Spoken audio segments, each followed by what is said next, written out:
고속도로 톨게이트 요금 수납원들의 한국도로공사 본사 농성이 10월 9일부로 31일째 접어들고 있습니다. 200여 명의 여성 비정규직 노동자들은 대법원의 불법 판결에도 불구하고 여전히 불복하고 직접 고용을 회피하고 있는 이 한국도로공사 본사에 항의하고 있습니다. 전기까지 다 끊고 기자 출입도 봉쇄하고 있다고 하는데요. 나갈 수는 있지만 다시 안으로 들어갈 수는 없는 상황이죠. 이 대법원 판결까지 나왔는데 이걸 지키지 않고 있는 게 말이 되나요? 이 공기업이 그래도 되는 걸까요? 왜 이런 일이 벌어지는 걸까요? 오늘 이에 대해서 알아보겠습니다.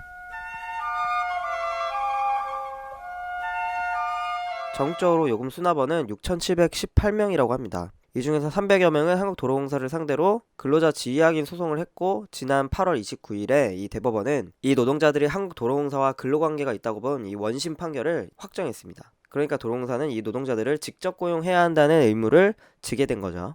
이 소송은 300여 명이 참여를 했지만 이에 해당하는 노동자는 한 1,500명 정도에 달한다고 합니다. 이분들이 지금 요금 수납원 투쟁의 중심축이죠. 그런데 도로공사 사측은 이들을 원래 직종으로 채용을 하지 않고 자회사로 들어오라고 하고 있습니다. 왜 그러는 걸까요? 이 앞선 영상에서 말씀드린 스마트 톨링 때문인데요. 이 당초에 국토교통부와 도로공사는 2020년 6월에 스마트 톨링을 전면 도입하겠다고 발표했었죠. 그런데 2018년 6월경에 일부 직접 징수하는 게이트도 남겨두고 시기도 2020년으로 미루겠다고 발표합니다. 실제로는 개인정보보호법 때문에 저촉되는 점이 있어서 그런 거일 가능성이 높아 보이는데요. 이 스마트 톨링의 개인정보 수집에 동의하지 않은 차량에게도 합법적으로 요금을 징수해야 하니까요. 스마트 톨링이 톨게이트에 도입이 되면은 이 톨게이트를 빠르게 통과할 수가 있고 애써 차에다가 하이패스 충전을 할 필요가 없게 되겠죠. 언뜻 보면은 좋기만 할 것 같은데요. 이 문제는 기술이 도입되는 방식입니다. 톨게이트 요금 수납원들은 원래 2009년까지 도로공사의 정규직이었습니다. 하지만 2008년 금융위기 이후에 이명박 정부가 두 차례 구조조정을 했고, 그러고 나서 합청업체 소속 직원으로 전락했죠. 이 전국에 350여 개의 톨게이트 영업소에 도로공사 퇴직자들을 용역회사 사장으로 앉혀놓고는 각종 특혜를 누리게 하고, 반면 여기서 일하는 요금 수납원들은 열악한 임금과 노동 조건에 시달리게 됩니다. 그래서 요금 수납원들은 이 법원에 도로공사에 대한 근로자 지위 확인 소송을 벌입니다. 그리고 결국 올해 8월에 대법원이 도로공사가 직접 고용하라는 판결을 내리죠. 그런데 사측이 이걸 계속 무시하고 있는 겁니다. 도로공사 이강래 사장은 이 고용 문제가 있으니 2년 동안 사업을 미루겠다고 하지만 정작 직접 고용 의사는 없어 보입니다. 대신 일방적으로 자회사를 추진해서 노동자들에게 자회사 근로계약서를 강요하고 있죠. 당연히 반발할 수밖에 없는 겁니다. 직접 고용이 아닌 이 자회사에 고용이 되면은 나중에 스마트 톨링이 전면화됐을 때 손쉽게 해고를 당할 거라는 건 누구나 상상할 수 있는 시나리오이기 때문입니다. 게다가 요금 수납원을 협력업체를 통해서 고용한 거는 불법 판결이라는 대법원 판결까지 받았으니까요. 우리나라 노동자들의 일터는 97년 IMF와 금융위기를 겪으면서 이 과정에서 끊임없이 추락해왔습니다. 구조조정 과정에서 하청고용으로 유연화가 됐고, 금융위기 이후에는 인공지능이니 스마트니 뭐니 이런 자동화를 매개로 다시 구조조정을 하고 있죠. 이 고용 자체가 사라지고 있는 겁니다. 이 시장 논리로는 새로운 산업이 성장하면서 고용을 대체할 거라고도 하지만 사실 4차 산업 기술을 도입하는 이 자본의 의도는 고용 감축을 통해서 비용을 절감하는 거죠. 톨게이트 노동자들의 농성이 지금은 남의 일이지만 조만간 내 문제가 될 수 있는 거죠. 사실 이렇게 된 원인은 따로 있는데요. 그동안 도로공사는 수요를 잘못 평가해서 적자 구간이 굉장히 많아졌습니다. 이 정부나 국회는 도로공사 사업을 추진할 때 선심 쓰듯이 마구잡이로 고속도로를 만들어 왔죠. 몇 년 전 조사에 따르면은 고속도로 투자비 회수율은 29%밖에 되지 않습니다. 특히 이 7개 노선은 이 통행료로 운영비조차 충당 못하는 만성 적자죠. 그 책임을 약자인 여성 비정규직 노동자들에게 몰아서 이들을 내보내려고 하는 겁니다. 자동화를 빌미로 삼아서 인력을 줄이고 적자폭을 줄이겠다는 거죠. 한마디로 잘못은 지네가 다 해놓고 책임은 여성 노동자들한테 떠넘기는 거죠. 이 스마트 톨링이 도입된다고 톨게이트가 완전히 자동화되는 것도 아닙니다. 이 100% 인식률을 가진 것도 아니고 오류도 있죠. 그럴 때는 사람이 직접 수동으로 보정을 해야겠죠. 또 새로운 과금 업무가 생기는 거고, 센서 등 민감한 장비들을 관리해주는 일도 중요합니다. 그리고 또 뭐가 있을까요? 이 카메라로 수집한 데이터를 민간 기업이 가져가면 안 되겠죠. 이런 걸 관리할 사람도 필요할 겁니다. 그런데 도로공사는 이런 새로운 영역을 전부 스마트 톨링으로 수주한 민간 사업자에게 떠넘기려고 하고 있습니다. 데이터까지 손쉽게 넘기려고 하는 게 아닌지 우려스러운데요. 물론 새로운 기술이 가져오는 편익은 분명 있을 겁니다. 하지만 이렇게 약자부터 사회에서 배제하는 방식으로 도입이 되면은 그거는 우리 삶을 바꾸는 멋진 기술이 아니라 수많은 사람들에게 공포와 삶의 나락으로 떨어뜨리는 일이겠죠. 이유는 극소수에게만 돌아가고 이렇게 평범한 노동자들은 일자리를 잃을 뿐이죠. 몇 년이 지나면은 요금 징수 업무는 스마트 톨링으로 전환이 될 겁니다. 이 톨게이트 여성 노동자들은 정부와 도로공사가 이 현실을 거짓말로 포장하고 있다고 비판하고 있습니다.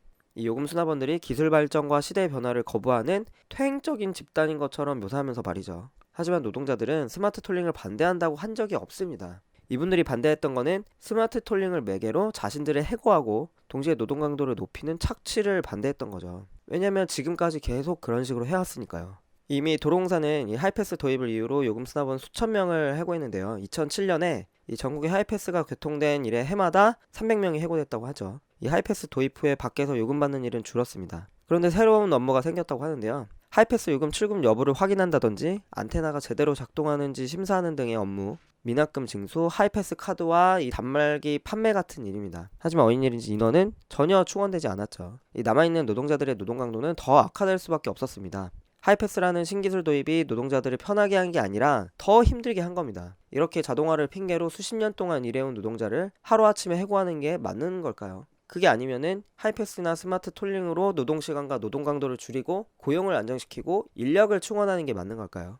이 도로공사 측은 인력은 계속 필요하다고 말하면서 실제로는 1,500명을 해고했다고 하는데요. 이 1,500명이 자회사를 반대하고 직접 고용을 주장한다는 게 그 이유였습니다. 괘씸죄인가요? 네, 하지만 6,500명을 자회사로 고용하는 거는 되는데 직접 고용은 안 된다는 거는 말이 안 됩니다. 게다가 이 비정규직 여성 노동자들이 공채로 뽑힌 정규직들과 같은 임금 체계와 처우를 요구한 것도 아니에요.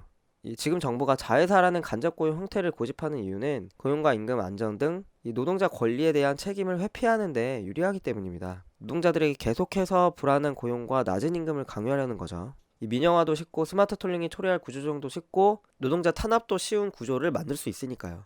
네, 그렇다면 스마트 톨링이 도입되면 인원 감축은 어쩔 수 없다는 소리는 참일까요? 흔히 그렇게 묘사를 하죠. 하지만 그렇지 않습니다. 더 나은 기술이 생기면 노동시간을 획기적으로 줄일 수 있고 노동 강도도 낮출 수가 있겠죠. 더구나 스마트 톨링 같은 기술에는 IT 엔지니어들의 노동만이 아니라 이용자들의 정보 그리고 이 톨게이트를 지키면서 일해온 노동자들의 노동력이 뒷받침되어 있습니다.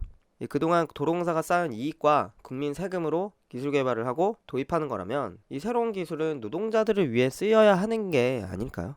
이 새로운 기술이 노동자들의 일자리를 위협하는 게 돼서는 안 되지 않을까요? 이 스마트 톨링이 시행되면은 업무에 많은 변화가 있을 겁니다.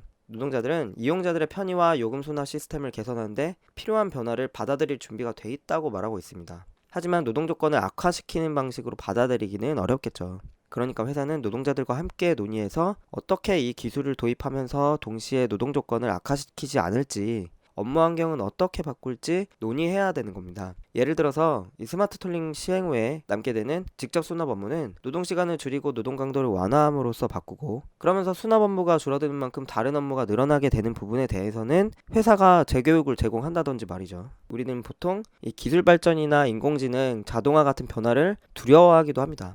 옛날에도 새로운 기계를 부수려는 러다이트 운동이라고 있었다고 하죠. 하지만 새로운 기계를 부수는 게 노동자들의 요구는 아닙니다. 오히려 사회 전체의 편의와 풍요를 위해서 신기술을 제발 평등하게 활용했으면 하는 게 우리 같은 평범한 사람들의 바람이겠죠. 네, 지금까지 스마트 톨링과 노동의 함수관계를 둘러싼 문제에 대해서 말씀드렸고요. 이 구체적인 기술에 대해서 궁금하신 분들은 앞에 영상을 참고해 주시면 좋을 것 같습니다.